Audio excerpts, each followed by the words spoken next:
Welcome to the episode 2, or to the second episode of the Co-Extrusion Podcast. How's it going, JJ? Hey, doing good. JJ here. How do we start this podcast? How to start a podcast. What do I do So with what's my going hands? on? What's going on in the studio? Yeah, so doing a bunch of Halloween printing. That's been super fun. Just a ton of...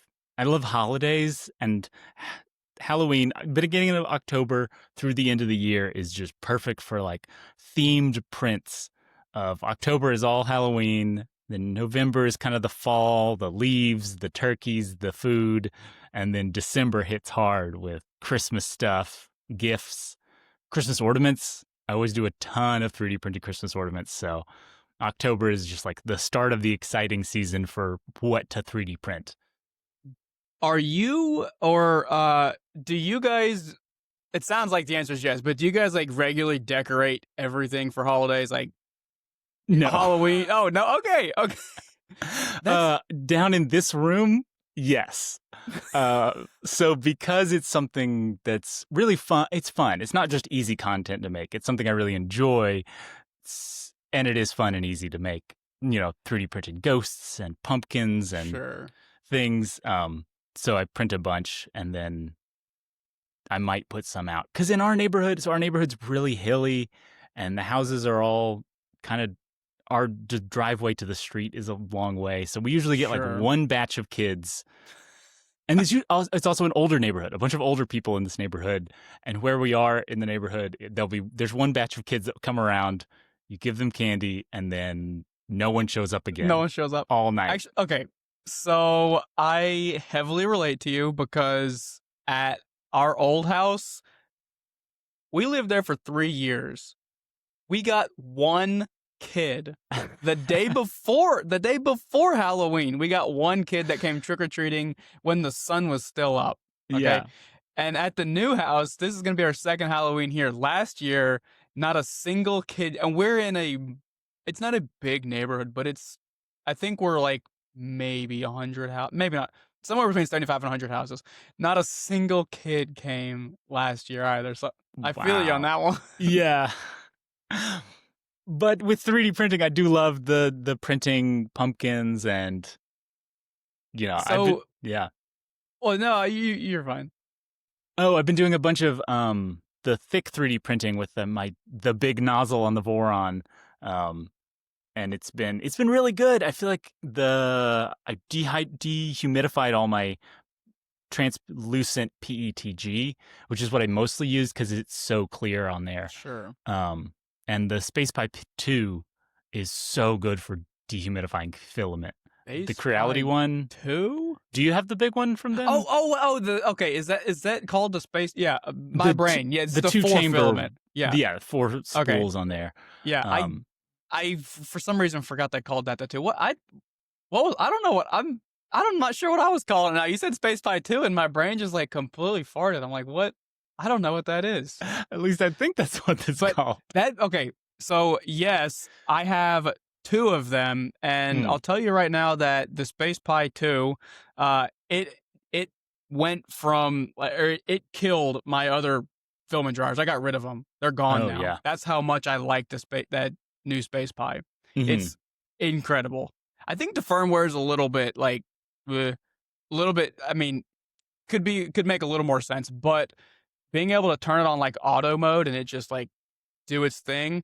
Mm-hmm. When the humidity goes up, it turns on, it's quiet, it dries. Yeah. I really like that. And like the screen is so nice on there, especially compared to the first Creality dryer I had. I don't know if it was the Space Pi 1 or a different one from them, but the screen on it was the most terrible. Okay. Yeah, the Space Pi 1. And we'll see, that's the problem. You said Space Pi, and that made my brain think the Space Pi 1. The first one, because the first, they don't look the same. They don't work the same. They're completely different, but they kept the same name. So yeah, the Space Pi 1, I feel so bad because I have a pretty good relationship with Creality, but also doesn't matter how good my relationship is. I am as honest as I can be on my channel. That thing sucked.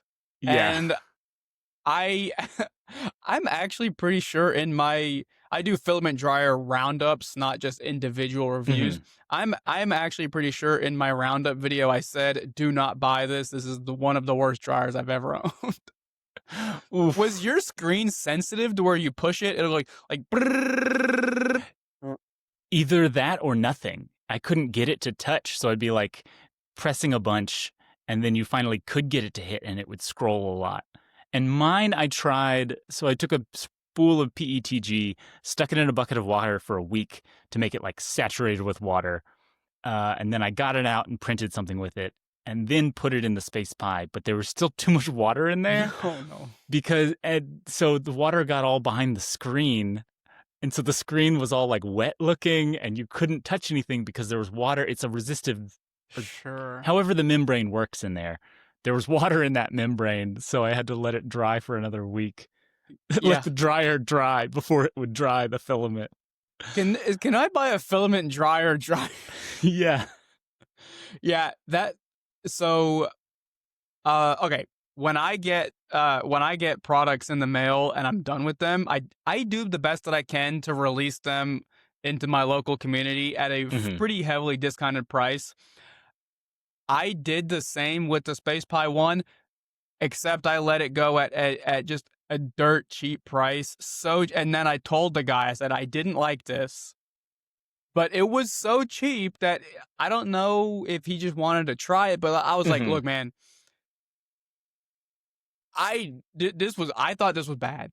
Okay. Yeah. And okay, I can't remember if I sold it for $10 or 15 Mhm. bucks or whatever. I mean, Yeah. if you've only got $10 and there's a brand new dryer available for $10, maybe you can deal with the Mhm. absolutely atrocious interface. But like, Yeah. I think it's a $10 dryer. Like for $10, I think that guy probably got a good deal. but Like, it looks the Space Pie. It looked great with yeah. sleek, dark, silvery gray, like the clear, transparent, black. Part on Uh, it, a big screen.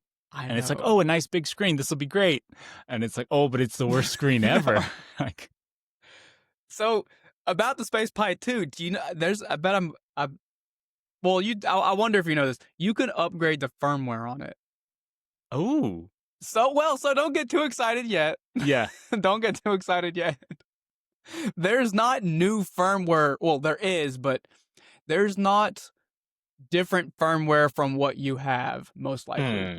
So I didn't realize this, but if you take that dryer and you flip it over, there's actually a micro SD card slot on it.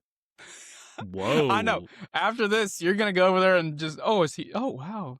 So there is, and you can upgrade the firmware. There is a new firmware available for it, but it's new from like the beta units that got shipped out or Hmm. the V1 units that got shipped out, Yeah. and it just fixed a bug in the firmware. Mm. Yeah. But I think that's a good. I mean, we're talking about accessories here, but it's a good direction to take. I mean, to include an Yeah. SD card slot on there is probably 30 cents to or what is it? It's so cheap. Nothing. But it Half a gives penny. Like, yeah, it gives them the opportunity to cater towards the community, hmm. Oh, totally. That option is huge versus all the ones that don't have that option. which is probably all of them. Yeah. So Of like if new materials come out or if new 100%. yeah, they can just be like, "Oh, this is the new PETG plus Yeah. or whatever they call it, you know." And so I do think the firmware could be a little bit more intuitive because Mhm. there's not, it's a smaller screen, so there's fewer like text blurbs to tell you what you're clicking. So I have clicked the wrong button a few times, and it's hard to figure out, like, it's not hard, it's more difficult to figure out like individual temperature adjustments of each chamber. But Mhm. it's a situation like I said, I got rid of my other dryers because I do Yeah. like them so much. But if they thought, oh, hey, we sold so many of these, and if everyone had the same opinion, they could go in and they could do a software upgrade to it or a firmware upgrade to it. And it, they thought about it like before, which is just that alone gives, like, it makes me have a little more respect for them. So Yeah, for real. That's a huge bit of respect. I do think the one thing I have found that's weird, I think, on it is you have to select the material of both spools before it auto changes. So like if I'm changing from PLA to PETG, Mm. I've got to go in there and say, okay, they're both PETG. Unless there's a way to like link the two. Or maybe I could just tell it there's one spool in there and then I'd only have one thing to change. Yeah. So okay, so I've got two of them, and I don't use them. So like recently, I haven't been using. I've just been putting them in and just like clicking to go like with the auto Uh-huh. mode, and I don't think I have to click anything. I think it just does its thing. Yeah. So I'm not.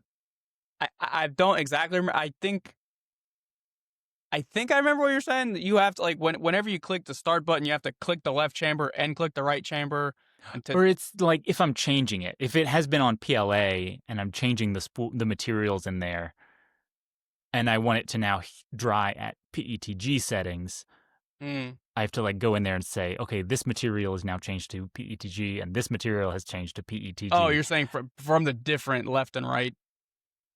or like in the same chamber. Yeah, How it yeah, has, okay. yeah, yeah, Sure. Sure. yeah. Yeah, yeah.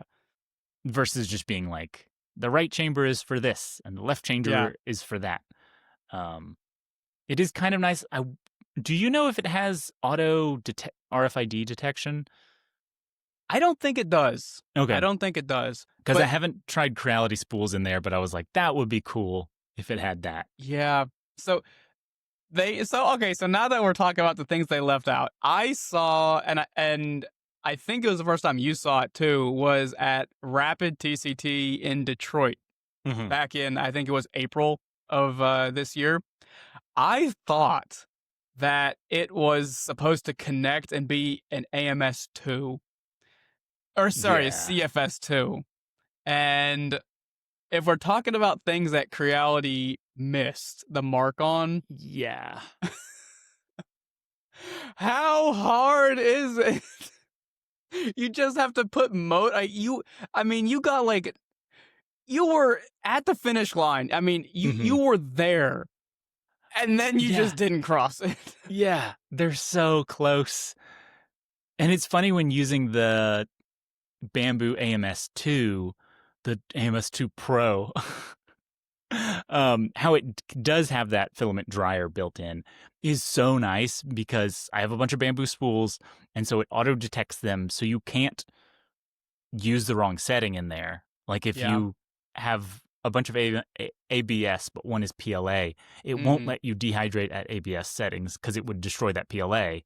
It's like, no, the Oh. hottest you can go is the coldest temperature So material in here. okay, so I don't have an AMS2 Pro. So are you saying if you put like ABS in one slot and PLA in the next slot because it's all one chamber, it's not gonna allow it won't allow you to dry it? Whoa. Okay, that Yeah, actually is. I yeah. mean, okay, we're talking like this is like dumb technology. It's not super smart, but my Yeah, brain, my it's monkey super brain. simple, but it's like, oh, that's a great idea Yeah, of like kind of automatically doing that for you. yeah. Um, So I think, yeah, I don't think it has. I don't think the Pi 2 has the auto detection of types. So mhm. I mean, you probably could. Well, I guess if you did it manually, you could definitely dry things at the wrong temperature. But Yeah, that would be nice if I could just open the lid, put two rolls in, close the lid. It automatically detected the types. It knew I opened it and closed it, and then it just started like. yeah. Heck, if it just automatically turned the auto mode on, Hmm. and then it that means the dryer doesn't turn on immediately because it has to wait for the humidity level to increase a little bit. But Hmm. it like if it just that would yeah Yeah, that that would be the most amazing, just like passive device of like you just put some spools in there and it just automatically does its thing.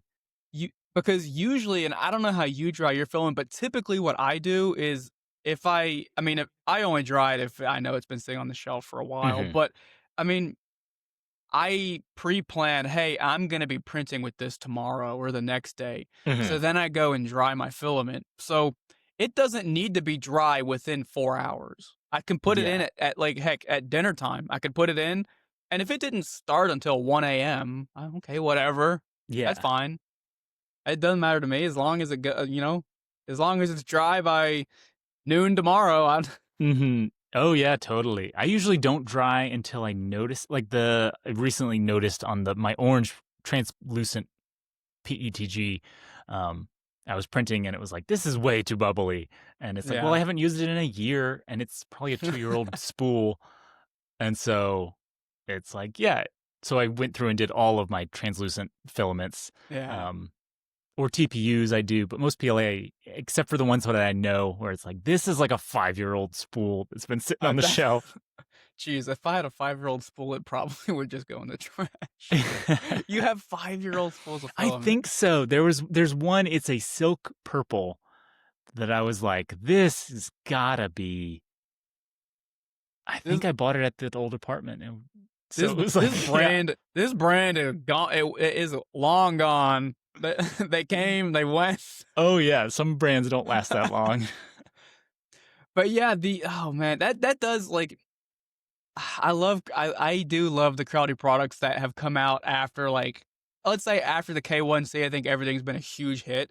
Hmm. But oh man, that really if they had made that the CFS2, I could plug it in, Hmm. I could wind the filament up. I mean, it's the same size, it's the same everything except just Yeah.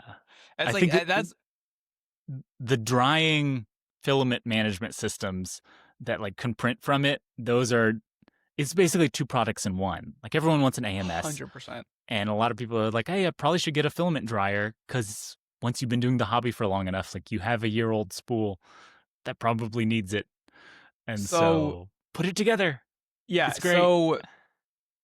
so I guess now that we're talking about this, I'm thinking, and so I kind of fibbed a little bit. So the Pi 2 is like my favorite dedicated dryer, but uh, I did slowly stop using my Sunlu S2s. My Sunlu S2 single spool dryers were my go-to Hmm. for 3. I mean, I was an original Kickstarter backer. I backed the 5 pack, and so I had 5.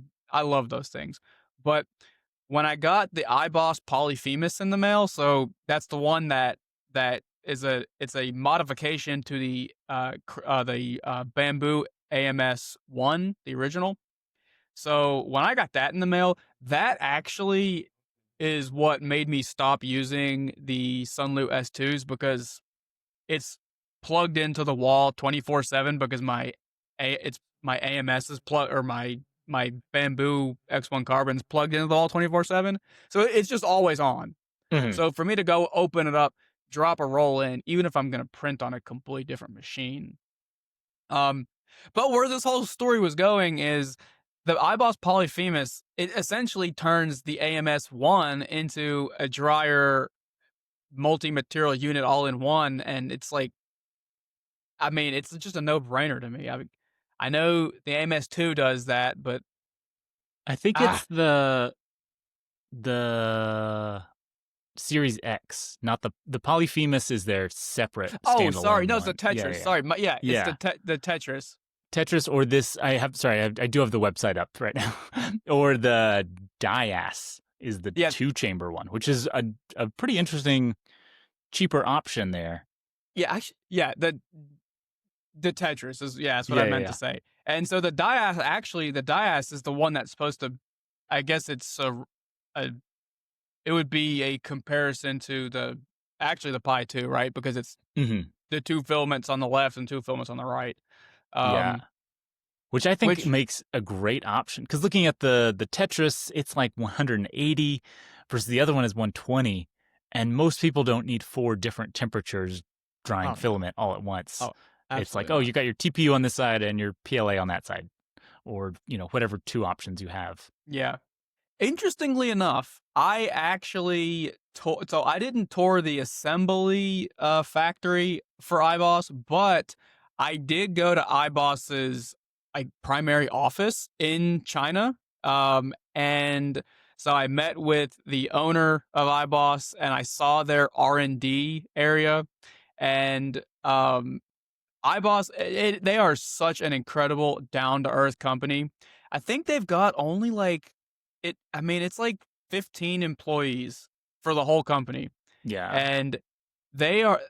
I like wholly respect everything they've done. Like after seeing that, I assumed they were a much larger organization, Mm. but after seeing that they're just like a small, um, just like a it feels like a family.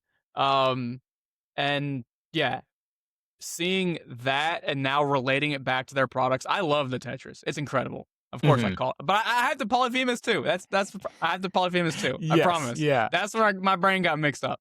But I just any time that I can uh test those products, and they've pretty much all been incredible.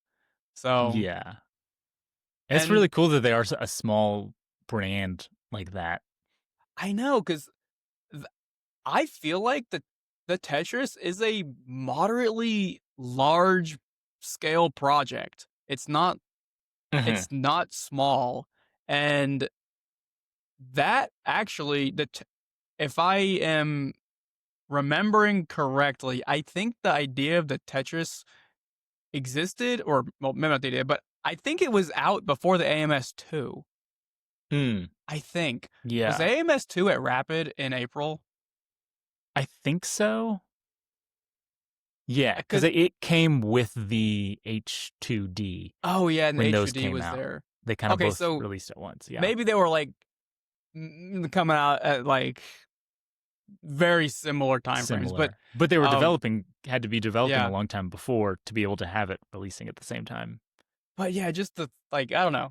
The thought just the fact that such a small team can make something incredible like that is Hmm. I don't know. That's mind blowing to me because that's like a full fledged product. Yeah. That works really well, and A syncing with hundred someone percent. with another brand's product is another like level of difficulty to be like relying Oh yeah. on all AMSs to work with this other Yeah. device.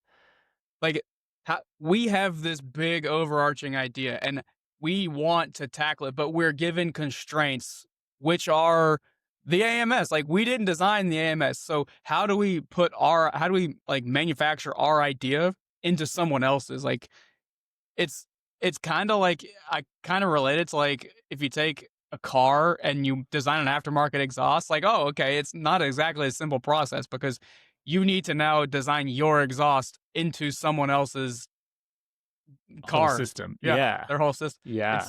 It's definitely another added level of complexity there. So Have you tried out the Polymaker dryers? yeah. Okay. So they have the Polymaker has the Poly dryer. Yeah. Do they have more, or is it just the Poly I thought it dryer? was just that one, the Poly Okay. dryer. Have I tried them out? I have like 12 of them. Oh, okay. Yeah. Okay. So I think my opinion's a little biased in Hmm. that I love Polymaker Filament and I love Hmm. the Poly Dryer ecosystem. I think the Poly Dryer itself works well, but I would not choose to use it as opposed to a different dryer. Mm. So Yeah. the reason I like the Poly Dryer is because it comes with a very, very high quality lock seal, like airtight container. Yeah. So I have rolls of probably 15 to 20 rolls of material that are over $75 a piece. Hmm. They're very hygroscopic, and that's why I like the Poly Dryer system. Yeah, that was kind of it's the one that seems like a very different approach of like let's sell you a bunch of dry boxes that this dryer attaches to Yeah. versus like here's a dry box. And then now that I'm done drying the filament, it's like okay, well now I got to go find a Ziploc bag and like Yeah. stuck it in there and Uh, versus like no, this is a box. Keep it in that Yeah, box. and that's why I have so many boxes. It's because I have one dryer for Oh wow. all Yeah. for all those boxes, which I do like because the Hmm. dryer part is the expensive part. Well, Yeah. I, the boxes, they're like, I mean, you could argue the boxes are expensive as well, but I think the box is like $20, and Mm-hmm. it's a $20 box that's saving your $100 roll of material. So like that Yeah. And it doesn't go bad. comparatively, It's a box that won't go oh bad. yeah, Yeah. it's this sounds really stupid, but it is a very thick, very high quality box with a hinged mechanism that is very good. Yeah. So um that's why I like that system, but I probably I probably would not choose to dry my material with the poly dryer because it's very basic. Mm-hmm. Do you have one? No. Okay. So the dryer itself, you've got 3 dry levels. You have level 1, level 2, and level 3. Hmm. I don't know what temperature those correlate to. That's So weird. yeah, so I presume they have enough level or they have enough variation that you're not gonna melt your PLA if you Mm-hmm. choose level 1. But what I don't know, level 2 will it I don't know. Um, It seems weird then from Polymaker, like a brand with so many awesome filament yeah, materials. the poly dryer, I think do a V if they Mm-hmm. do a V2 on it, it's good because theoretically the dryer itself will still be compatible with all of the boxes. Yeah. And on the dryer, like just give it a nice screen. Like do like what every other good dryer allows you to do. Number of minutes, exact temperature, save profiles. It Mm-hmm. doesn't have to be complicated. Yeah. And um I'm trying to remember. It might literally be 1, 2, or 3, and that actually the temper that might define the temperature and the time. I Oh, can't wow. remember. I can't remember. I think actually I'm thinking now. I think you can define the time yourself. You can say you want. I think you can choose the time by 30-minute increments. Um, and yeah. Yeah. So anyway, the dryer itself, it's not I like bad. I like the idea of the simplicity there, but I also like on other material dryers where it's like select your material, like Yeah. TPU. It's TPU. Have a profile for TPU. It's PLA. You know, you should know what to do. I don't know how to Exactly. dry PLA. The dryer should know how to dry Yeah. PLA. And actually that actually in my opinion is I should as a consumer if we want to put 3D printing into every household in the world, as a consumer, you need to assume that I don't know anything Mm-hmm. because there are going to be people that don't want to know. They just want to print. They don't want to know the technical details. They need to select TPU. They need to select ABS Mm-hmm. and then just go on with their day. Don't ask me for a time. Don't ask me for a temperature. Yeah. Don't even show me the temperature. Just Yeah. tell like I don't care. predefined profile. Yeah. That's it. I'm a YouTuber. I do this all the time, every day, and Yeah. I don't care what temperature or how long. I like on Yeah. the ones where I'm like, okay, it's this material. Go do your thing. Like, I agree. And that's the thing like at the end of the day, if my filament is dry, that's what I came to your product for. yeah, Wet filament, dry turn to dry filament. I'm getting dry, bubble-free printing. Perfect. Which Yeah. I mean, 3D printing definitely came from a very like niche engineering it came from niche engineering sides like obviously you're going to have all the numbers and technical details, but hmm everything has to migrate towards the random Joe Blow. So, Yeah. And I think it's an interesting back and forth. I do love that it's there. If I want to learn about yeah. materials, like 3D printing is an awesome hobby to learn about materials and polymers and things, but I can do as much or as little as I want, and I really like that part of it. Because sometimes I want to learn about a new material, sometimes it's like I don't care. Yeah. Yeah. So what do you think? We're at the end here. Is good stopping point? Yeah, that sounds like a good stopping point. Wonderful. So if any viewers want to find you, where are you? I'm on YouTube at JJ Shankles. Awesome. And I'm also on YouTube. It's going to be at the Print House. But yeah, I guess we'll see you guys next week. See you next week. Thank you. Bye. Bye.